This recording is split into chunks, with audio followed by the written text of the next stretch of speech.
Bonsoir à tous, bienvenue dans ce 1950 et merci de choisir NCI. À quelques jours des fêtes du Nouvel An, c'est l'affluence dans les gares routières. De nombreux Ivoiriens veulent fêter en famille. Les transporteurs n'arrivent pas à satisfaire la forte demande malgré le renouvellement du parc automobile. Une saison sèche, humide à Abidjan. La ville est arrosée ces derniers temps par des pluies, un phénomène hors du commun. À cette période de l'année qui suscite des questions, vous aurez des éléments de réponse dans ce journal. Et puis au Kenya, l'Assemblée nationale s'est transformée en champ de bataille. Une bagarre a éclaté ce mercredi entre les députés alors qu'ils débattaient un projet de loi controversé. Et avant de développer ces titres, cette bonne nouvelle pour plusieurs d'entre vous. La validité des anciennes cartes nationales d'identité est prorogée à nouveau au 31 mars 2022. La carte devait expirer demain en principe. Vous avez maintenant jusqu'au 31 mars 2022 pour renouveler votre carte d'identité si elle a été produite en 2009. Dans son communiqué, le gouvernement rappelle que la carte nationale d'identité biométrique est obligatoire pour tout Ivoirien âgé d'au moins 16 ans. En conséquence, il exhorte les populations à s'acquitter de cette obligation. Passer les fêtes de fin d'année avec les parents et des proches, c'est le désir de plusieurs. Certains sont obligés de parcourir de longues distances pour réaliser leurs rêves. Ils envahissent les gares routières. Les transporteurs n'arrivent pas à satisfaire la demande malgré le renforcement de leur parc automobile. Brice Yanwa et Fulgence Kissidou. Grande affluence dans cette gare routière, Abidjan, Yamoussoukro, Bouaké, Dimbo. À quelques jours des fêtes de fin d'année, il faut à tout prix rejoindre la famille et les proches pour ces fêtes de fin d'année. Pour avoir une place dans un véhicule, il faut des heures d'attente. Depuis matin à 6 heures, ici. Pour rentrer même dans le camp, c'est un problème. Donc, côté transport, là, il y a beaucoup voir. Les routes sont trop bouchées aussi. Pour que quand même va arriver ici, il peut faire 3 heures du temps dans même ma caméra là. Tout ça, ça complique à faire là. C'est pas facile depuis le matin. Il est arrivé ma personne depuis à 5h30. Depuis on est là. Il n'y a pas de ticket. On dit les cars sont là venus, mais depuis on est là. En tout cas, je suis fatigué. Découragés, il y en a qui préfèrent rebrousser chemin. S'ils viennent que les autres sont encore, ils ne sont pas encore partis. Toi, tu viens, c'est à quelle heure tu vas partir? Donc, ils préfèrent aller. Préfère se retourner à la maison. Même constat dans cette autre gare de Thiès-Salé, Divo, Iré, Oumé et Gagnoua. Une situation qui fâche des voyageurs. Je suis fâché depuis 5 heures, je suis ici. Il y a eu 6e départ. Depuis là, 10e, Gagnoua, Oumé, Diogo, tout ça là. Nous, on a Oumé, Diogo là, on ne gagne pas aussi. Tous ceux qui sont ici là, c'est les gens de Oumé. Nous, les gens de Oumé, on a fait quoi? C'est pas normal, c'est même pas normal même. C'est pas normal parce que des parents, des mères de famille, des pères de famille qui sont ici, ils sont couchés, on ne s'occupe pas d'eux. Ils sont là, ils dorment, même des parents même qui sont couchés, on ne s'occupe pas d'eux. C'est pas normal. Franchement dit, moi j'ai marre, ça fait mal. Tu vas venir payer et puis tu vas partir encore, tu vas payer et puis pour partir encore, c'est un problème. La mairie doit évacuer ces personnes qui empêchent le passage. Parce que c'est ça qui crée le problème. Et puis trouver des cars pour satisfaire les clients. C'est la fête, mais il n'y a pas de véhicule. On ne sait pas. On ne nous dit rien, on est assis là. On ne sait pas comment il faut faire. Même où je suis là, j'ai soif. Je ne peux même pas sortir pour aller payer de l'eau. Avec mon âge, ce n'est pas facile. Et les embouteillages n'améliorent pas les choses. Nous, nos soucis, c'est l'embouteillage. Les cars ont du mal à rentrer à la gare. Et comme ça nous fatigue. Même la serre, même depuis en bas, pour monter un car peut faire au moins 2 heures pour rentrer à la gare. Quand c'est comme ça, franchement, bon, c'est l'embouteillage, c'est les bourrettes, les outros. Si vous sortez, vous allez voir, la route est barrée. Par les commerçants, ceux qui vont en bordure de route là, c'est eux qui nous fatiguent. Sinon que si tout s'est dégagé, vous voyez que non, les cars vont rentrer facilement sans problème. Avisée de cette forte affluence en période des fêtes, cette entreprise de transport a dû renforcer son parc auto. Mais l'effort reste insuffisant. Hier, nous étions jusqu'à 22h GMT au port autonome, au quai 17, où on a réceptionné plus de 80 cars. Rien que pour essayer de renforcer un peu le parc auto pour réduire le délai d'attente de nos passagers en gare. Mais apparemment, c'est une goutte d'eau dans la mer parce qu'on a été envahi, on est envahi depuis près de 4 jours. n'eût été les embouteillages indépendants de notre volonté, peut-être que nous en serons au tiers ici, en gare. C'est un facteur contraignant et on ne peut pas maîtriser ce phénomène-là parce qu'il ne dépend pas de nous. À l'instar de ces gares routières, les marchés et espaces de commerce sont aussi bondés de monde. Une période faste pour commerçants et les transporteurs. Partout dans le monde, fête de fin d'année rime avec mise en beauté, changement de coiffure ou de style. Intéressons-nous à l'afflux des femmes dans les salons de coiffure en Côte d'Ivoire. Parfois, c'est après de longues attentes qu'elles obtiennent gain de cause. Elles ne lésinent pas sur les moyens et rivalisent de look, closure, frontale, coupe et tresse. Tout y passe. Jean-Michel Quadio, Eric Emo. Grand marché de Marcory. À un jour de la célébration du Nouvel An, c'est la bousculade dans les salons de coiffure. Les coiffeuses sont quelquefois essoufflées par l'afflux des clientes. Durant les périodes de fête, aucune femme ne lésine sur les moyens pour se rendre belle. Elles ont tout un point commun, s'offrir des coiffures fantaisistes comme les closures, les frontales et les coupes. C'est closure, longueur 20. J'ai jamais fait même. C'est cette année que j'ai commencé à me tisser.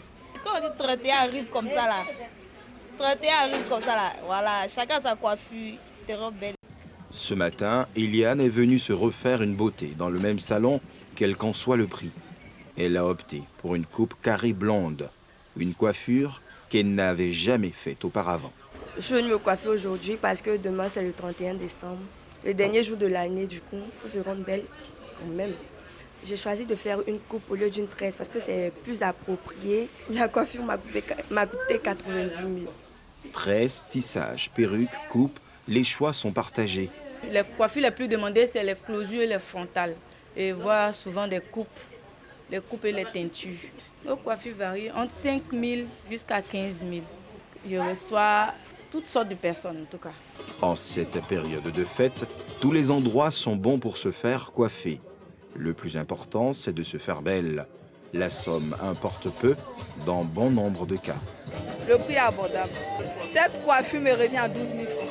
L'année dernière, je me suis tissée. Cette année, j'ai décidé de me natter les mèches.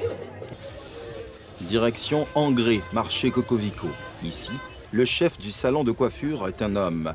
Ces femmes, si elles veulent être reluisantes, pour la fête, sont obligées de faire la queue. Depuis 8 heures, certaines sont dans la file d'attente. Je suis là depuis 8 heures et je patiente comme tout le monde. Comme il y a assez de personnes, actuellement tout le monde est occupé. On ne fait que patienter. Comme je suis déjà là, même si c'est jusqu'à demain matin, je vais patienter. C'est parce que c'est la fête que vous voyez tout ce monde-là. Sinon, quand il n'y a pas la fête, c'est un peu compliqué. Ça vient 1, 2, 2. Et les clients de Angré, là, ils attendent toujours en dernière position. Toujours dernière position pour venir se coiffer, pour venir nous embrouiller, nous envahir ici. À un jour de la fête de la Saint-Sylvestre, les salons de coiffure sont bondés de monde. Aucune femme ne veut fêter avec la même coiffure ou le même look. Si tel est le cas, pour pouvoir se rendre belle, durant ces heures qui restent avant la fête, il faut se réveiller de bonne heure, où ce sera pour 2022 la fameuse coiffure.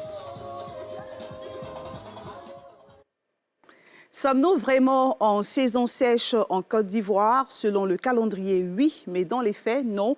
La saison sèche 2021 est plutôt humide. Le ciel est ouvert sur la ville d'Abidjan, qui est arrosée ces derniers temps par des pluies. Un phénomène hors du commun à cette période de l'année qui suscite plusieurs questions, des réponses dans ce sujet de Salif Yalekwe et de Fulgence Kissidou. Abidjan, mois de décembre, une période considérée comme une saison sèche, avec en prime l'harmattan, est marquée par de fortes pluies ces derniers jours. Un phénomène incompréhensible, troublant pour bien d'Ivoiriens. La saison a changé, comme on l'appelle en Côte d'Ivoire. Voilà, c'est qu'on nous a enseigné à l'école primaire, c'est pas ce qu'on voit maintenant. Je me souviens, il y a une année même où il n'y avait pas de pluie. Il y a une année même où il y avait plus de pluie. Donc les choses ont changé. Et chaque année, le temps change. Le temps change parce que bon, ça peut arriver. L'année prochaine, tu vas trouver que non, ce n'est plus ça. Non, c'est toujours comme ça, le temps change souvent. On ne comprend pas. Qu'est-ce qui se passe? Le monde est renversé. C'est en fonction du temps que nous qui sommes les planteurs là, nous cultivons chez nous. Mais maintenant, nous sommes les planteurs, nous ne savons plus sur quel temps on peut se baser pour aller cultiver. Bon, Au moment où on attend la pluie, dans les normes, aujourd'hui on voit que c'est en décembre, il pleut. Bon, nous cherchons peut-être ceux qui sont les autorités, qui s'y connaissent, c'est eux maintenant qui doivent nous dire. Il faut qu'au moins ils nous disent comment est-ce qu'on doit procéder pour pouvoir cultiver nos produits. Pour mieux comprendre cette situation complexe, cap sur la Sodexam, société d'exploitation et de développement aéroportuaire, aéronautique et météorologique à la salle de prévision. Les pluies que nous observons ces derniers jours dans le district d'Abidjan sont dues à la remontée des vents océaniques sur le continent. Donc ces vents océaniques, en remontant sur le continent et avec l'insolation, qui est la durée du rayonnement solaire à un endroit donné, vont finir par former des nuages à travers le phénomène qu'on appelle la convergence, qui est un endroit où les flux d'air se rencontrent. Donc ce phénomène va provoquer une détente qui va entraîner la formation des nuages, qui se traduit soit par des précipitations modérées, si la convergence est modérée, ou par des orages ou des coups de vent, si la convergence est forte. Et cette situation, elle est normale parce que les régions du littoral, je veux dire les régions du sud, ont une saison sèche pratiquement douce par rapport aux régions du nord. Parce que nous avons cette chance d'avoir notre proximité de la mer, aussi la proximité des lagunes et des forêts. Et aussi, nous avons, dans cette zone du sud-là, nous avons un conflit entre les vents d'Alizé de l'hémisphère nord, qui est communément appelé Harmattan, et les vents d'Alizé de l'hémisphère austral, qui est communément appelé la mousson. Les populations devraient s'accommoder à la situation, suivre régulièrement, comme recommandé, les prévisions pour éviter toute surprise désagréable. Dans le cadre de la lutte contre la vie chère, le gouvernement a décidé hier en Conseil des ministres de plafonner le prix du photon. Le prix de ce poisson, communément appelé poisson garba, est plafonné à 850 francs dans le district d'Abidjan et environ 900 francs à l'intérieur du pays. Cette décision n'enchante pas certains mareyeurs de Côte d'Ivoire. Ils craignent une pénurie de ce poisson très prisé par les populations. Le reportage de Salif Yalekwe de Fulgence Kissidou. Si ce décret plafonne le prix du kilogramme du poisson garba, toutes classes comprises, appliquées notamment aux détaillants des garbadromes à 850 francs CFA dans le district autonome d'Abidjan et dans un rayon de 300 km et à 900 francs CFA au-delà. Le gouvernement invite les opérateurs du secteur au respect strict de ces mesures plafond. Telle est la décision prise par le tout dernier Conseil des ministres, présidé par le chef de l'État Alassane Ouattara le 22 décembre dernier. À travers ce décret, il s'agit de mettre un terme aux pratiques spéculatives, anarchiques, qui désorganisent la chaîne d'approvisionnement et d'assurer une meilleure accessibilité du poisson-thon, appelé communément le poisson garba, aux professionnels du secteur sur toute l'étendue du territoire national. Cette nouvelle donne n'est pas du goût de certains commerçants et acteurs clés de la filière qui dénoncent un manque de concertation. Ce décret pris ainsi ne règle en rien la concurrence. Il serait plutôt enclin à provoquer une pénurie précoce du poisson garba, vu qu'aucun navire ne bat pavillon ivoirien. En plus, les prix pratiqués par les autres ports sont totalement au-dessus de ce proposé par le décret. Exemple au Ghana, c'est à 659 francs le kilo. Au Sénégal, 600 francs. Les mareyeurs sont unanimes que ce décret, qui est inopportun et inadapté par rapport à l'objectif recherché par l'État. Les mareyeurs penchent plutôt vers une solution concertée afin de dégager une décision consensuelle et applicable. Quand on ne subventionne pas un produit, c'est difficile de fixer un prix. Café cacao, ça sort d'ici, mais le poisson photon, ça vient d'ailleurs. Et Dieu seul sait combien de fois les mareyeurs du port de pêche se battent en longueur de journée pour que les bateaux arrivent sur le port. Au-delà de ces couacs entre autorités étatiques et les commerçants, la préoccupation des nombreux férus de semer demeure son accessibilité. À l'étranger, une bagarre a éclaté aujourd'hui à l'Assemblée nationale du Kenya entre des députés qui débattaient d'un projet de loi controversé sur les partis politiques à l'approche d'élections générales prévues en août prochain. La bagarre a éclaté après des heures de débat houleux sur le projet de loi qui contient des amendements aux lois régissant les partis politiques et l'enregistrement des groupements de coalition pour les élections. Les opposants à ces propositions affirment que le président Uhuru Kenyatta et son ancien adversaire Raila Odinga les utiliseront pour former une formidable coalition avant le scrutin du 9 août prochain. Et c'est ici que se referme ce journal. Merci de votre fidélité. Bonne suite au programme sur NCI. Prenez soin de vous et à demain.